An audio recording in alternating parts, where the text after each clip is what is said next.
I was able to find this free mower by using an app on my phone, but after I got a good look at it, things just got a lot more interesting. That's because the parts they installed on it may have been its undoing. So I'm all for homeowners working on their own machines. That's the premise behind this entire channel, but sometimes the repairs don't always go as they're planned. And as you might expect, when that happens, the repairs don't end well, as you're about to see with this one. In today's video, we're going to be looking at this Mower lawnmower. And the problem is that it won't start, but the reason is pretty obvious, and that's because there's an issue with the spark plug wire. So we did try working with it, hoping to get it to run, but we had limited success. But as you can tell, there's more wrong with it than just the wire, including a missing air filter, not to mention its cover. But keep in mind your inspection of the machine should go as far as you're willing to go, but I don't blame you if you stop at the first problem. And as you can tell from this shot, we even had a spark checker connected to the plug trying to confirm if we had spark.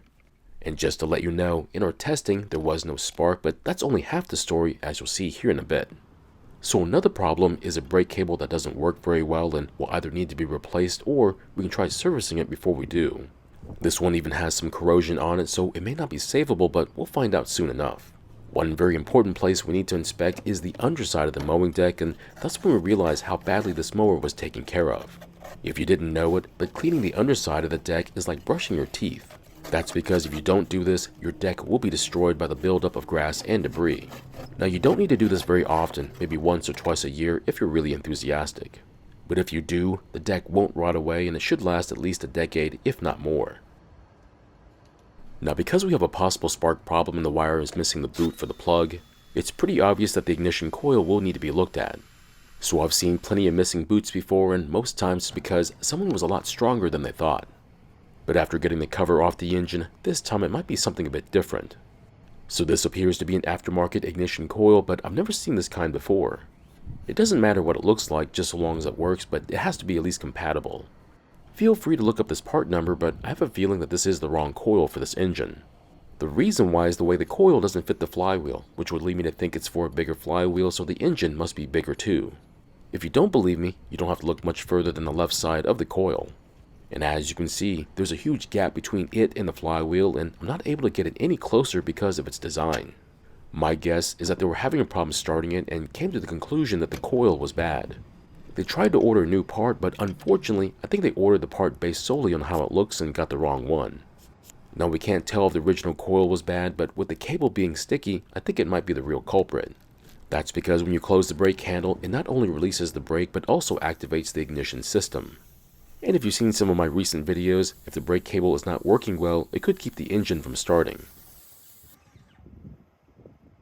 So if you noticed, while the cable was on the mower, it was really tough to use, but after taking it off, it was much easier to move. That is of course great news. It means the cable is not stuck, and cleaning it could possibly make it work like new again. But if you take yours off and it's incredibly tough to move by hand, then you might want to consider replacing it. These cables are still very affordable unless you have a special model, which means it'll be rare and more expensive to replace. Now if you're curious, you can bypass a broken or stuck cable by moving the brake lever on the back of the engine for testing. However, I would never sell a mower like this because of liabilities, but if it's your own mower, well, that's a different story. So before we order a new cable for this mower, I'm going to try and clean and lubricate it in an attempt to try and save it. But I will tell you that not all these can be saved, and you'll have to decide when it's appropriate to replace it. Of course, I can't seem to control myself when it comes to cleaning these projects before working on them. You don't need to do this. In fact, I would encourage you to do what you think is needed. And if you think the machine is simply too dirty to work on without risking getting that dirt in the carb, fuel tank, or even the engine, then by all means clean it. However, if you're the type to indulge in the 5-second rule and mud pies are your favorite dessert, then don't clean it. So I was using my water sprayer on the body of the mower, not to mention around the engine, but for the really bad parts, I'm going to use my pressure washer. Now you don't need to use one. However, if you don't have a lot of time on your hands, then it'll be your best bet. It'll very quickly cut through grass buildup, but I would be very careful around delicate parts because you could damage them. Once you're done giving the mower a shower, don't forget to leave it in the sun or in front of a fan. That'll give it the best chance to quickly get rid of that water, but a good leaf blower will work as well. And if your paint looks bad after the cleaning, you can always use car care products to make it look better, but I'll leave that up to you. Now we still have to figure out if the engine will start and run, and to do that, we'll need to test it. However, without a brake cable, the brake will be engaged, so it's time to bypass it. The easiest way to do that is to release the spring that's putting pressure on the brake. And after that, the engine is now much easier to rotate, but I'd also like to bypass the kill switch. But if we should happen to get the engine started and running, we'll have to connect it back up to stop the engine, but we'll deal with that problem when it comes up. Now the switch is a physical lever that makes contact with the brake arm to ground the coil. And to bypass it, we'll just disconnect the wire from the piece of metal that makes contact with it. Of course, we'll need a way to confirm that the ignition is working, and yes, you could use a spark checker like this one, but it's not needed. But you can also tell by just adding fuel to the carb and trying to start it. This would also tell you the same thing, so it's up to you which way works best for you.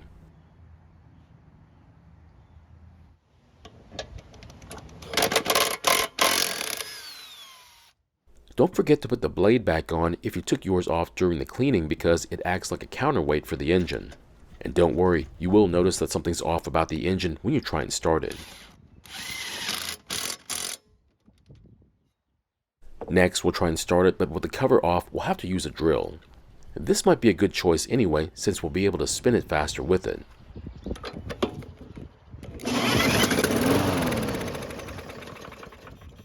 And surprisingly, it started and ran for a very brief moment, but at least it shows we now have a spark.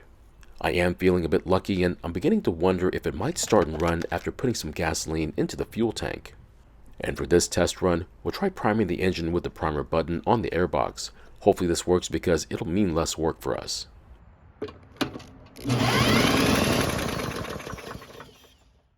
Unfortunately, it didn't do anything, and to test if the carb is the problem, we'll prime the engine again, but with our bottle of fuel.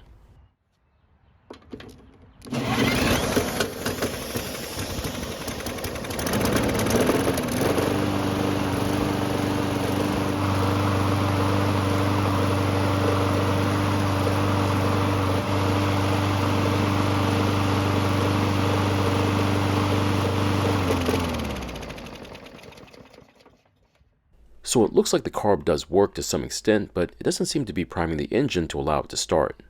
That means we'll need to eventually take it apart to inspect it, but the good news is that we seem to have spark now. But as you're about to see, this good news won't last long. Next up, I want to service the brake cable and see if we can get it working a lot better. Now, every time I do this service, I get a lot of comments about a particular kind of oil that works wonders. However, I'm a firm believer in cleaning the cable first before adding any lubricant to get the best results.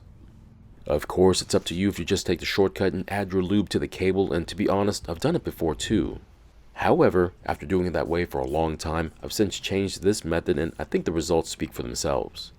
But if you don't want to have to deal with what I'm doing with my can of brake cleaner followed by my lube, then just order a new cable instead, and you can avoid all this work, and not to mention you get it working like new.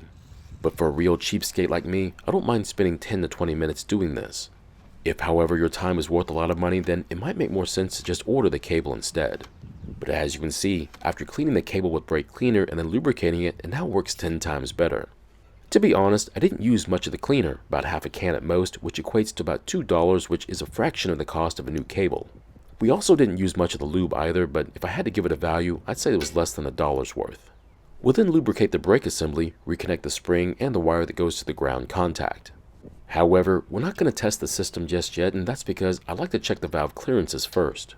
But that won't stop us from at least trying the newly serviced cable and seeing if it's at least improved from before. And as you can see, it's now working a whole lot better, so I think we're able to save it, but only time will tell. To inspect the valve clearances, we need to get access to the rocker arms, which are under the valve cover.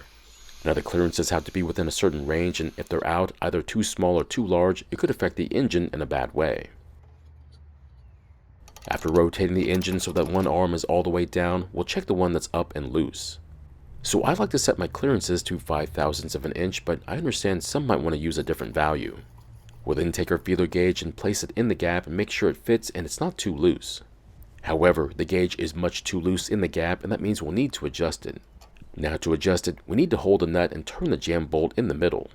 We'll then be able to turn the nut clockwise to close up the gap. And after tightening the jam bolt, we'll then check our gap once again, and this time our gauge just barely fits, which is what we want. We'll then rotate the engine so the arm switch places, and then we'll check the loose arm again. The process here is exactly the same as before, however this time it fits just like it should. That means the lower arm is within tolerance and we don't have to adjust it, which doesn't always happen. Now, most times when we check the clearances, they're typically pretty far off, so finding one of the arms within tolerance is pretty amazing. So after checking the clearances, I ended up adjusting the coil trying to make it reliable, but unfortunately did the exact opposite. And because I was already on the fence about replacing it, I'm choosing to take it off to get a better look at it. Now, the biggest reason why it looked wrong was the incredibly long ground wire, which shouldn't be like this. That and the body of the coil looks very unfamiliar, which you'd only know if you look at them as often as I do. So here it is, and I have to say it, but this is most definitely the wrong coil, and the biggest telltale are the ridges on the plastic which is making contact with the flywheel. That's the reason why I can't adjust it anymore and why there's a huge gap on one side of the coil. So what's the plan? Order a new coil? Well, we could do that, or we could use this used one I happen to have lying around. As you can see, it does have some rust on it, but the only places you need to clean it are the contact points to the engine. But just for comparison, here are the two coils side by side, and you should be able to spot the differences between them.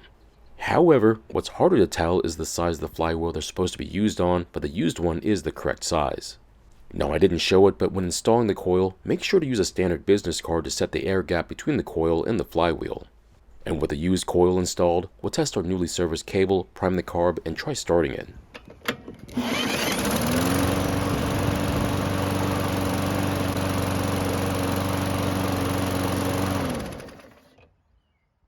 And as you just saw, it started and ran, which is great news. However, we need to try that again, but with the recoil on this time. The other part is that we need to try it without priming it with our bottle of fuel and instead use the primer button on the airbox. Now, if this works, we can forget about checking the carb for any problems, but we don't always get what we want.